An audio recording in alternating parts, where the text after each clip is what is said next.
Good morning and happy summer. So we're currently at the campsite just outside Nürnberg. Hello, Mika. Hello. Been here a few days. We've actually been in Germany for nearly a week now. In fact, a week today, actually. We woke up in Germany a week ago. First couple of days we were at the swimming pool. Then I was working for the rest of the week.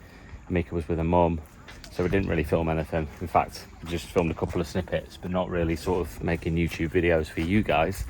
But what we decided to do was take a week off. So I'm no longer working, and then working another week, and then I've got another week off. So week off, week on, or well, week on, week off, week on, week off.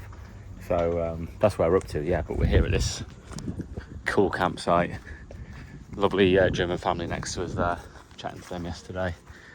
And it's pretty quiet here at the moment, to be honest. When we first pulled up, there was nowhere to park, but I suppose it's midweek now, and lots of people have probably gone home or moved on. So yeah, we don't know what the plans are. We have stayed here for a couple of nights. We're probably going to go down to the Alps. Did think about going to the Czech Republic. Did think about going to the south of France. Probably just going to go whichever way the wind takes us. But yeah, I just thought I'd give you a quick tour of the van setup since we've changed it all around. Welcome. Yeah, welcome, because you probably haven't seen this in full. So obviously it's being lived in, so it's a bit of a mess, but effectively this is my bed, this is Amika's bed. The shower and bathroom hasn't changed, although it's still not been finished, but it's functional. We've got like the shower here that comes off and you can stand up. We've got a toilet with the connector thing falling off the wall. Some bits and bobs up there. We've got a mirror on the back door as well. Fake plant, more fake plant, lights hanging from the ceiling because it's just not been finished. Here is like a little bit of a coffee machine with some sort of utilities, electrical. Obviously the best thing to do is put your water right next to your power. So if you have a water leak, guaranteed to electrocute yourself. So my bed's here, this all lifts up, but there's no need to because there's all sorts of stuff underneath there. You can just get to it. So unfortunately I had 4 weeks to prepare to come away, and we had a bit of a family emergency, so I had to leave my property and go and spend some time with the rest of my family. Basically van building stopped, so it is what it is. It's never finished, is it? So yeah, door through. We made the door bigger so you can get through to the pigsty, which is also known as the front of the cab. And we have a box of recycling here, because in Germany you get 25 cents for everything that you recycle, which is pretty cool. Mika's having some coffee for breakfast. What's the plan for holiday then? I don't know, just like you said before, go to the Alps. Yeah. Go to every single swimming pool we pass. Oh yeah, we said we are going to try and like hit some of the outdoor pools, didn't we? So that'll be good. And then just go wherever we can take ourselves. Yeah, go wherever the wind takes us. So what else? Yeah, a bit of storage up here, a few dead flies. Yeah, that's it really. There's not really a lot to say. It's just a campervan, isn't it? I don't really care what it looks like inside, to be honest, as long as it works. That's the main thing. Yeah, nothing's changed anywhere else. We've got some bigger ramps. They're pretty cool. Milenko ramps, so you can get quite high on those. I think they're 20 centimeters in elevation. And then we got some fairy lights for night time, which is pretty cool. But yeah, that's it really. There's not really a lot to report on, to be honest. I find it really difficult to make YouTube videos at the moment. I just like don't seem to have any direction with it. I think it's been like that for the last 3 years, to be honest. Here's the back of the van. One door finished, next door never got round to it. There's a whole ton of tools. You'll probably see later, I'm going to post a video of all the work that I did on my engine. Basically I was eating oil. So I was putting more oil in my van than diesel, pretty much. So yeah, it's a long story, but the shortest version is basically my turbo was eating the oil because my turbo had died. And then when I took my turbo off, I realised that my entire engine, where there shouldn't be oil, was full of oil. So I had to take all that off, clean all that. Before you knew it, I just had an engine block, and I had no idea what I was doing. So So, but effectively I've reconditioned my entire engine apart from the piston rings, and it sounds absolutely amazing and it drives absolutely perfect. So yeah, the miles per gallon is ridiculous. Like, I'm fully loaded with water and weight, all camping gear, everything, and I'm getting like 36 miles to the gallon on the clock, but I have got bigger tyres, so it's probably more like 39 miles to the gallon. 39 miles to the gallon in a camper van that's fully loaded is absolutely insane. So yeah, it just makes the price of fuel like a little bit easier on the back pocket. But yeah, it's a bit of a mess at the back here, but everything's functional, it all works. In fact, we'll keep them open because it's absolutely red hot now. So temperatures fluctuating between 32 and 35, 36. We had 38 the other day. And obviously it gets pretty hot in the back of the van when it gets that temperature outside. But yeah, that's pretty much it. So one thing I wanted to do was just quickly tell you about the new dash cam that we've got. We have the new G900 Pro, basically just a mirror, and then on the other side there's a camera there. Because I haven't got enough cameras on the van already, we've added another one. There's 4 on the back up there, and man, it's such a game changer for van life, honestly, when you can't see behind you. It's all right because some vans obviously have got no bulkhead, and it's dead easy to... Where's my key? Can you pass me my key, sweet? I think it's up the top. Don't eat all my biscuits, please. Aww. What you do, obviously, you put your key in, turn it, and then it loads up.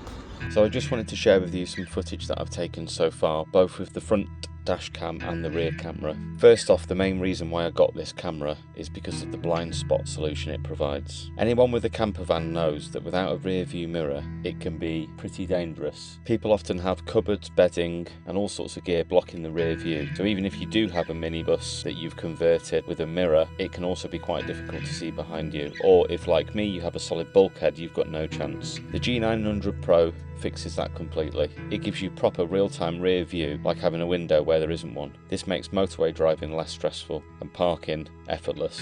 The cameras themselves are solid, 4K on the front and 2.5K on the rear, and both in HDR. This means number plates, road signs and details stay clear whether it's bright daylight or low light. Basically footage that you can rely on. It's also an all-in-one system, so you've got your reverse assistant, your normal driving recording and incident capture, and all-in-one device instead of having 3 separate gadgets stuck around the cab. This is great for us because we like to use our footage for YouTube, and just by simply pressing the padlock button, it saves the footage with an additional 30 seconds on top. The screen itself is a 12-inch touchscreen, which makes it easy to switch between front view, rear view, or even split screen. When you're manoeuvring your van, having that visibility is a complete game changer. So yeah, that's the G900 Pro. We've been testing it properly over the last few weeks whilst out in Europe, and as you can see from the footage, it generally improves visibility and makes driving the van a lot easier and safer. I'll stick a link in the description and a bit of a discount code for you if you want to get one of these. Honestly, if you can't see behind you, highly recommended. Yeah, we've had quite a few different dash cams at the moment, and each one served a different purpose, but this one is absolutely brilliant for seeing behind us and just like monitoring everything that's going on in the background, so that's pretty cool. Right, we're off for a game Of golf. mini golf, actually, to be precise.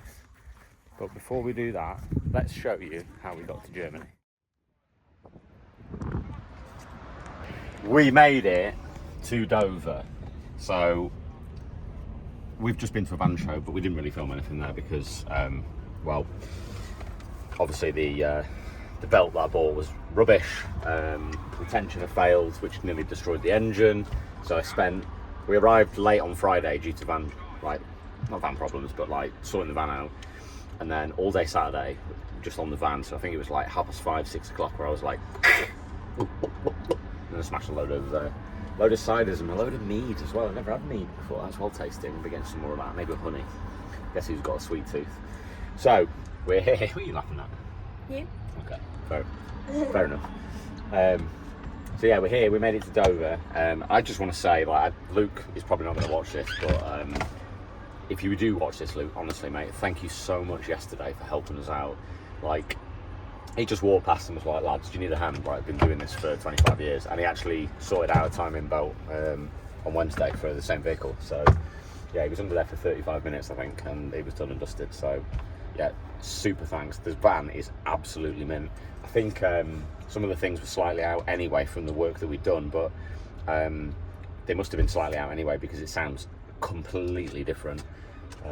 Obviously, we give it a full service as well, which helps. So, we're just going to smash these pot noodles now, because that's what you do when you're van life in on a road trip. Well, we do anyway, don't we? Yeah. What are you looking forward to? Swimming pools. Yeah, swimming pools. Okay. What about seeing your mum? And see my mum. Yeah, so we're going to go see Mika's mum. We're going to go hit some swimming pools. We've decided we're going to do a bit of motorway driving, but we're going to try and do lots of sort of A road, B road style driving, just to like stumble across stuff rather than just sit on motorways. Unless we are transiting from one place to another, like, you know, like leaving Germany to go to France or something like that, and we'll probably use the motorways. But we haven't really got a plan. We're thinking about going to the French Riviera, and just doing beaches and things like that, aren't we?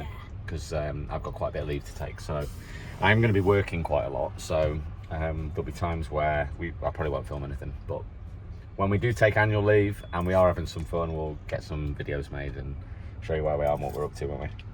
Right, it's pot noodle time. You lot can wait. So after rolling out of Dover, we boarded the ferry and crossed over to Dunkirk. It's always that moment where the trip properly begins. You leave the UK behind and suddenly everything feels wide and open again. Once we hit the French side, we pointed the van east and started making our way through Belgium. Long straight roads, smooth motorways, and that feeling of just settling into the drive. No rush, no schedule, just the miles and miles ticking by. By the time we crossed the German border, the light had already faded. We'd been on the road for hours and it felt like the right time to call it. So we pulled into a motorway lay-by. Nothing fancy, just a quiet spot off the autobahn, and that became home for the night. It's the simple spots like that which make these trips what they are. No campsite, no planning, just the van, the road, and a place to rest before the next day's adventure. So tomorrow I've booked Monday and Tuesday off work, so we're going to the swimming pool. So that's going to be fun, isn't it? Yeah. The one that we've been to a few years ago. Yeah. Let's eat this pizza before Gams get up.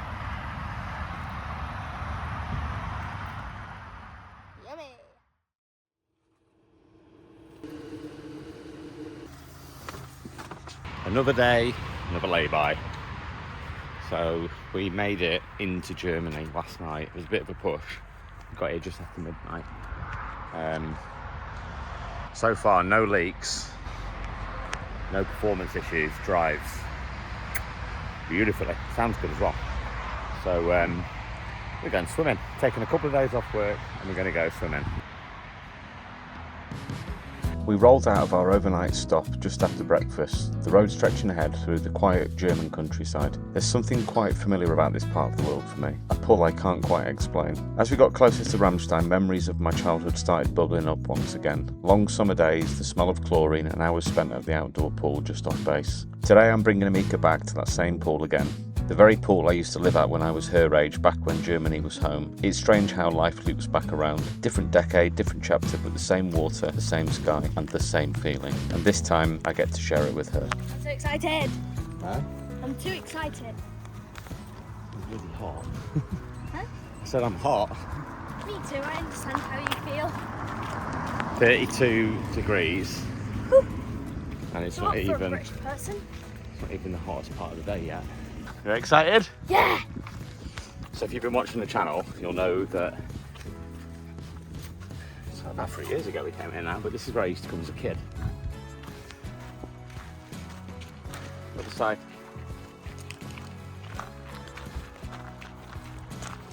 Yeah, this is where I used to come as a kid. Used to cycle here from the village down the road where we used to live. Right, let's get in here and get wet, cool down. After a few slow sunny days at Ramstein Pool, swimming, relaxing and letting the world drift by, it was time to move on again. We packed up the van, said goodbye to the area and pointed ourselves east once again. The next stop was Nürnberg, so Amika could spend some proper time with her mum. The drive took us through rolling hills and wide Bavarian landscapes, the kind of roads that make travelling feel effortless, and we were so lucky to be treated by this spectacular thunderstorm along the way. Ramstein is a little piece of my past, but Nürnberg is a part of Amika's present, and that's what this trip is all about, connecting the dots between where I grew up and where she belongs.